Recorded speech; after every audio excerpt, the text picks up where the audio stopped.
अरबी समुद्रामध्ये गेल्या 350 वर्षांपेक्षा जास्त काळापासून डौलानं उभा असलेला ऐतिहासिक सिंधुदुर्ग हा किल्ला उद्या पर्यटकांसाठी बंद असणार आहे। सिंधुदुर्ग किल्ल्यावरती उद्या त्रैवार्षिक धार्मिक कार्यक्रम होत असल्यानं सिंधुदुर्ग किल्ला पर्यटकांसाठी बंद ठेवण्यात येणार आहे। याचा आढावा घेतलेला आहे आमचे प्रतिनिधी सदाशिव लाड यांनी। सिंधुदुर्ग जिल्ह्यातील मालवणमधील सिंधुदुर्ग किल्ला उद्या त्रैवार्षिक धार्मिक कार्यक्रम असल्यामुळे पर्यटकांसाठी बंद असणार आहे। माझ्या पाठीमागे तुम्ही पाहत असाल तर हा अरबी समुद्रात असलेला सिंधुदुर्ग किल्ला आहे आणि या ठिकाणी वीकेंडच्या सुट्टीचा आनंद लुटण्यासाठी आणि किल्ल्याला भेट देण्यासाठी मालवणमध्ये जे पर्यटक येतात ते याच सिंधुदुर्ग किल्ल्याला भेट देत असतात।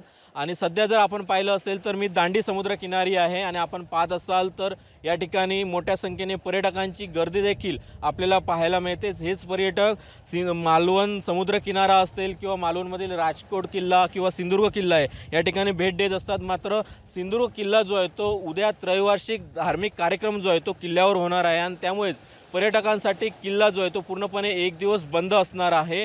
त्यामुळे होडी वाहतूक देखील बंद असणार आहे आणि त्यामुळेच आज मोठ्या संख्येने पर्यटक सिंधुदुर्ग किल्ल्याला भेट देताना आपल्याला पाहायला मिळत आहेत। कॅमेरा पर्सन सुरेशसह सदाशिव लाड, ABP माझा, मालवण, सिंधुदुर्ग।